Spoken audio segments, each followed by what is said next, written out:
I'm going to talk about building hopefully awesome CLI apps with PHP, and I need to move my water just in case. I'm Marcel Pociot. I'm CTO at a company called Beyond Code, where we create developer tools for people like myself, people like most of you developers. We created, for example, Tinkerwell, which is basically PHP artisan Tinker on steroids, some open source stuff, Chrome extensions, blah, blah, blah, marketing, blah. Go check it out if you want. You can follow me on Twitter. I tweet mostly about PHP, Laravel related topics. That's my Twitter handle. So why should you care about writing something for the command line? To me, I'm personally a back-end developer. I don't really like pushing pixels. It changed a bit since Tailwind CSS, and now I actually enjoy it, but before that, I didn't.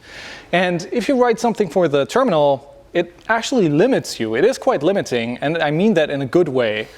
And it forces you to only deal with what you can do on a terminal. So this makes CLI apps a lot more fun to build, at least for me.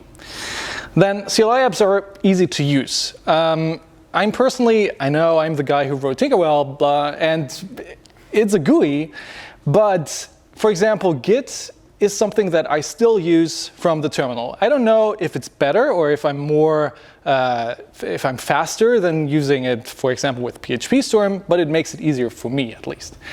And of course, CLI apps are way easier to automate. If you have to go to, if you want to automate an action and you first have to log into a web app and need to open Cypress, for example, to run that task, or a headless Chrome clicks through something, this is just not as easy to automate as if you would use a CLI tool. And you might say that, well, why should we use PHP for CLI apps? PHP is for web applications. And that's certainly true, but there are a lot of CLI apps out there that probably most of you use every single day that are written in PHP. For example, we have Laravel Valet. So if you are on a Mac and you use Valet to share your local sites, Valet is running in PHP. So every time you run something like Valet Secure, Valet Share, Valet Park, all of this is going through one PHP-based CLI application. We have Expose that we created at Beyond Code. It's basically an open source version of ngrok. It allows you to share your local HTTP sites with anyone else around the world, which is cool for sharing it with colleagues, and even better if you want to test webhooks. And all of that is written entirely in PHP. It has a web server written in PHP, a WebSocket server written in PHP. Really cool. Then, of course, we have Composer itself. Every time you run a Composer update required, this is running through Composer, as in the PHP application. And many more, like the recently released Pint from Nuno Maduro and the team at Laravel. You can even do some kindly weird stuff with PHP on the CLI, such as Tetris. And this is now my favorite part of the whole talk, because I can play Tetris on stage. Now, this is a project that was started by Sean McCool. If you know his name, he's been around the Laravel community since forever. And he has also organized the Laracon EU conferences. And you can play Tetris on the terminal with PHP, which is kind of mind-blowing. You can just move the blocks around, rotate the blocks, place them, well, Tetris. And now I'm just going to keep doing this forever. Well, and then eventually you'll lose. Sean built the whole thing during a couple of live streams, which is really impressive to just watch him do it, because he also explains how he thinks about what the individual blocks should be modeled in PHP. I'm going to share the link to this GitHub repository if you want to check that out. Well, and last but not least, we have the artisan console. So every time you write a new artisan command, you are essentially writing a super small CLI app that is bundled in your huge web application. So I thought, to get the blood pumping, I'm going to do some live coding.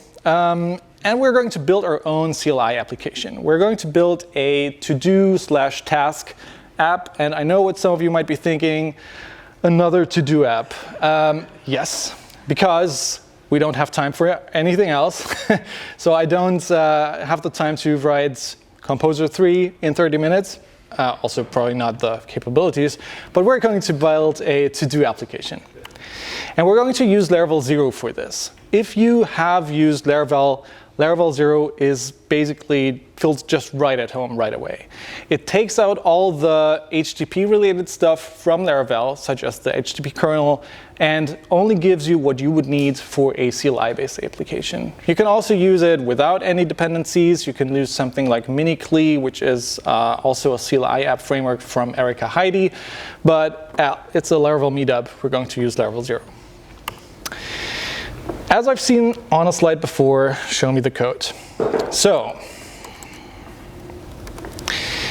this is a very simple setup of a Laravel 0 application. I already installed it locally because I don't want you to watch me do a composer install and require on stage. And if you take a look at the folder structure, it should feel fairly familiar. So we have our app folder, which holds all of our commands. We have service providers. I have already created a task model, nothing fancy in there. And we have stuff like config files and a database folder. Now, as I said, Laravel 0 takes out all the things you don't need for CLI apps and rips them out, such as the database. But what you can do with Laravel 0 is those are all just separate components that you can then reinstall. So I basically just added the database part back into my application so that we can use it. We have a simple migration that just creates a tasks table where we have an ID, we have the task itself, and we have a nullable datetime to figure out if our task was already completed or not. And for the actual database engine, we're going to use SQLite because that's just perfect for a console application, because we can then later on ship the actual database along with our application, and our users of our app don't need to worry about adding some credentials for their MySQL database or something like that. Okay, so first off, if we want to write a to-do app, we need to have some commands in order to actually add a task. So what we could do is we go to this inspire command that is there out of the box. We can just copy that file, rename it, all that stuff. But that would be kind of annoying. So what we can do with Laravel is we have the artisan command, which has these nice generator functions for us. So we could say something like make command. We can do the same thing with Laravel 0, but as you see, there is no artisan file in here. And that's because if you think about it, artisan, as in the file name, is just the entry point of your console application. So with Laravel 0, when you install it for the very first time, it asks you about the name of your application, and I called mine to do. So this basically is artisan. Now you can also, we don't want to play Tetris again, you can also go and rename that. So we could say app rename, and this is then going to ask us what the name should be, and this is going to rename the file. So with that, we can now say to do, not td, make command, add task command. And this is going to create us a new command class. There we go. And if we take a look at the command, it's basically what we are used to with Laravel. We have a signature. So adding a new task should be something like add task. Ain't nobody got time for descriptions, right? Then we have the handle method where we add our actual implementation logic, and this is a bit different from Laravel's commands. We also have a schedule method. So if you think about scheduling commands in Laravel, you would register those in the console kernel.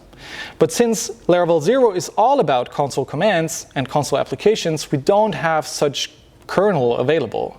All of our commands get registered automatically, but we can still make use of scheduling. So if you, for example, have an application that you want to run on your local machine, on a server, every minute or something, you can just add this to the schedule method, and then wherever you want to run this code, you can just do to-do schedule run, and this would then run all the scheduled tasks that are out there. Okay, but we're not going to schedule any task addition today. All right, so to add a new task, that's fairly simple. We're just going to create a new model and say the task is going to be the argument task. save it to the database, and then info out some string. The task was added successfully, something like that. Okay, now let's give it a try. Add drive to, what's it? Groningen? Something like that, right? All right, and then the next one would be prepare meetup talk. Should have done that before driving here. I did. All right, so we now should have 2 tasks in our database. So let's create a command to list out those tasks. So once again, we say make command list tasks command. Add this one. There we go. So the signature of this is going to be all. So we want to get all of our tasks, no description, handle. We don't want to schedule anything. All right. So now we have multiple ways of dealing with this. So first of all, we need to get all of our tasks out of the database, like this.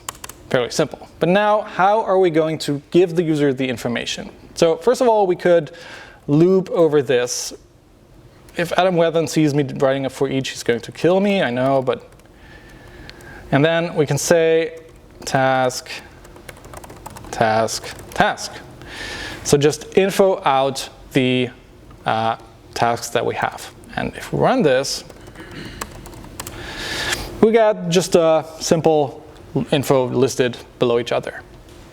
We could also make use of something called Tailwind. Tailwind is pre-installed in Laravel 0 by default, and it allows you to write HTML, and Tailwind then takes this HTML and renders it to the console, which might sound weird at first because console and HTML, but it's kind of cool. So what we can say is we can write some HTML. Let's say we have a div that says, hi, beep Roger. Close up the div,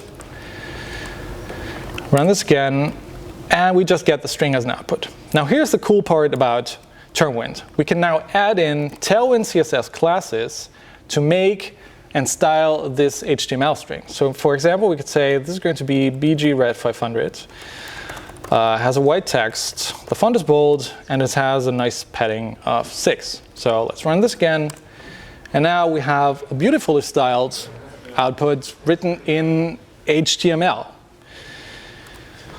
So with this, you could re-add the views, because views are also removed from Laravel 0, move all of the console logic into a view file, and then render this with Blade if you want. Keep in mind, Tailwind renders something to the console, so it doesn't allow all of the features that HTML does. All right. Or last but not least, we could make use of the Symphony commands that come with Laravel. So we could say we want a table. The headers of our table are going to be status and task, like this. And then the output would be, we map those tasks and say,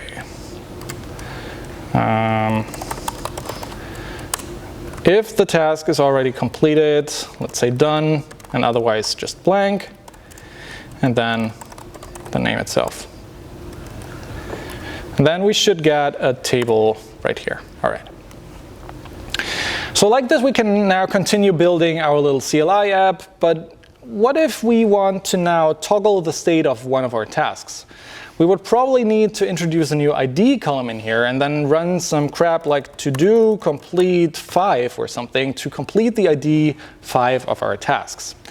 Especially for a CLI app like this, this doesn't make much sense. So I would very much prefer having more of a user interface in the terminal. So let's see how we can make this work. We're going to create a new command, interactive list command. And in this interactive list, let me first get rid of all the boilerplate that we don't need.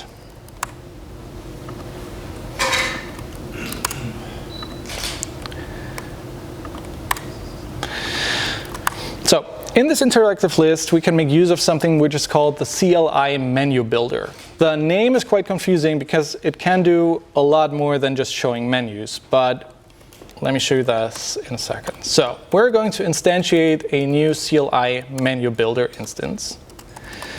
Give it a title that says tasks, and then actually build up the menu. This gives us a Cli menu instance that we can now open up. Now, if we run to do interactive, we get this, well, interactive menu-like CLI application. And as you can see, it basically turns my terminal full screen. So all the code that or commands that I entered above were hidden away. And once I close this, I get back to the state of my terminal before that, which is pretty nice. So now let's make use of this menu and add our tasks to it. So we're going to say we build the menu. Let's add the method. And what we're going to do is we just get all the tasks out of the database again. And for each task, we're going to add an item to our CLI menu. Now, the cool thing about CLI menu is that you can also add interactive items to it. So we want to create a checkbox. So we're going to create a new checkbox item. The text of this item is going to be the actual task. And the second argument is going to be a callable that will be invoked when we toggle the state of the checkbox. So here we say something like this, toggle task. All right, we'll implement that later.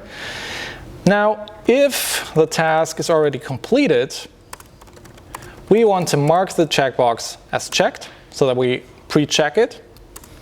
And then we just add it to our menu. So we say add item checkbox. OK. And now let's just add the toggle task method so that nothing breaks. It always receives the CLI menu instance, and we don't implement anything right there. All right, so let's run this. And now we can see that our CLI app suddenly has two checkboxes that we can mark as completed, which I think is pretty cool. So the logic of checking the state of one of those tasks. To toggle a task, well, the issue is that this is all just in the terminal. We don't have any data binding. It's not Vue that we know this task belongs to this model in our database. So all we can do basically is get the text of the task that was selected. So in order to retrieve the task from the database, we're just going to get the first, where the task is equal to the selected item's text. I know this is going to introduce some issues if you have one task multiple times. Then you could add something like add the ID and strip it out with a regular expression or something like that. All right, so once we got the task, we're going to update it and say completed at, well, since we want to toggle is, if it was already completed, we set it to null. Otherwise, we set it to now. OK, let's try this again. I drove here. Let's reopen it up, and it should be pre-checked. All right, cool. Now, the next thing is I want to be able to add new tasks to this menu. So it would be nice if we had a menu that says add new task. It would open up some kind of prompt where I can type in the task that I want to add, press enter, and it would show up immediately. To do this, where we build the menu, we're just going to add a new entry to our menu itself. So we're going to say we add an item. This is going to be a new selectable item. Selectable item is like the most simple menu item that you can have, such as the exit one. The text is going to be add new task. And once again, we have a callable as the second argument. So we're going to say this add new task. All right, so let's implement that. When we add a new task, we once again get this menu instance. And now, as I said, it would be cool if we could ask the user for some text. And that's exactly what CLI menu allows us to do. And that's why I say the name is quite confusing, because it can do way more than just showing menus. So we can say that we want to ask for text. You could also ask for numbers or passwords. And then we can define how this prompt of asking for text looks like. So we can say the prompt text is, what is your task? Then we can say the validation failed text is, please provide a task. And last but not least, we want to actually ask this and get the result of the user. We store this in a variable and create a new task in the database. All right. So if we now run this, we see a new entry, add new task. It opened up this beautifully styled modal. You can change the colors though. Say give talk.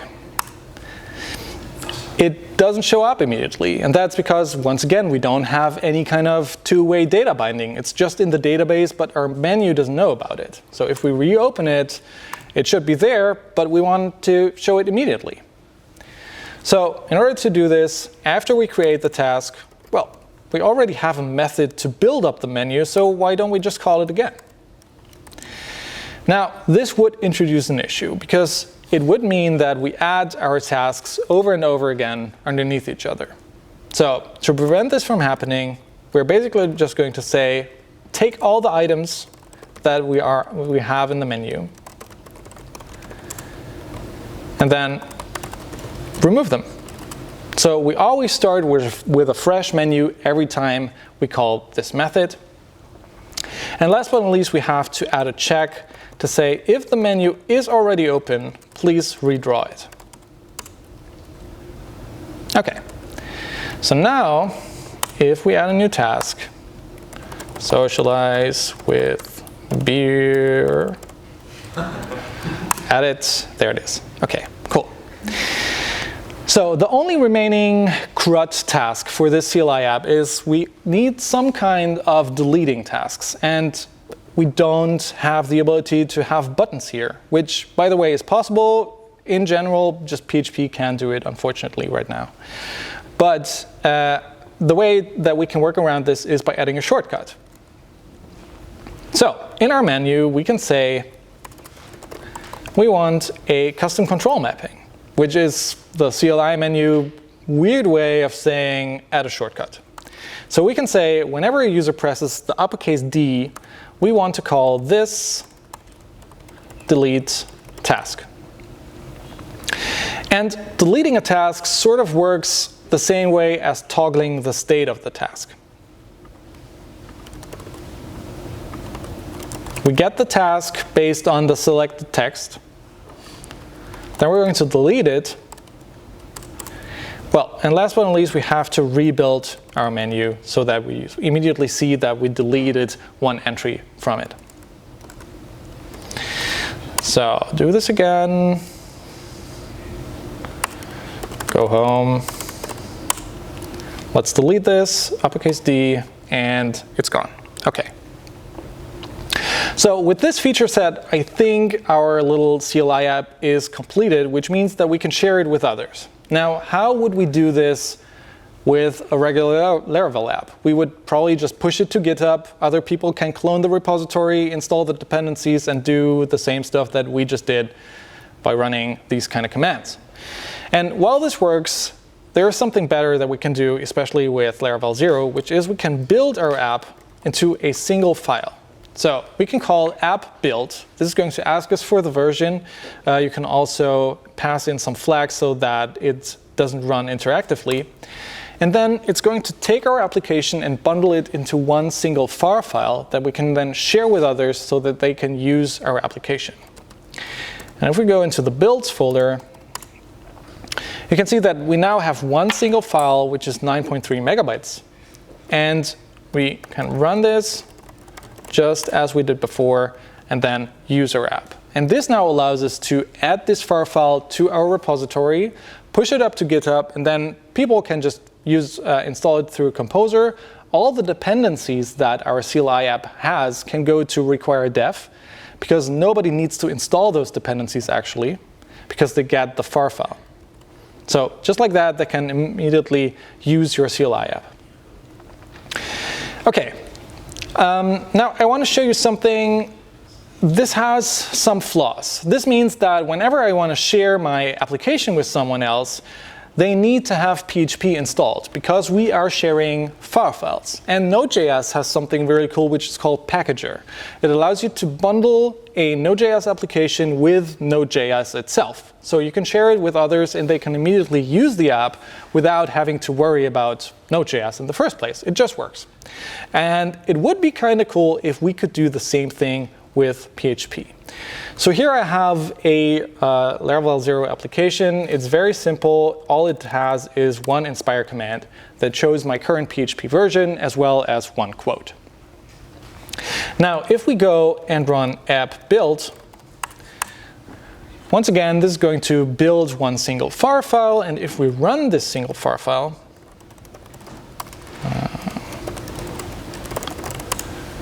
you can see that it still uses my local PHP version, which is 8.15. Now, what I start working on is you can call app build -- standalone. This is, once again, creating one single file at the end.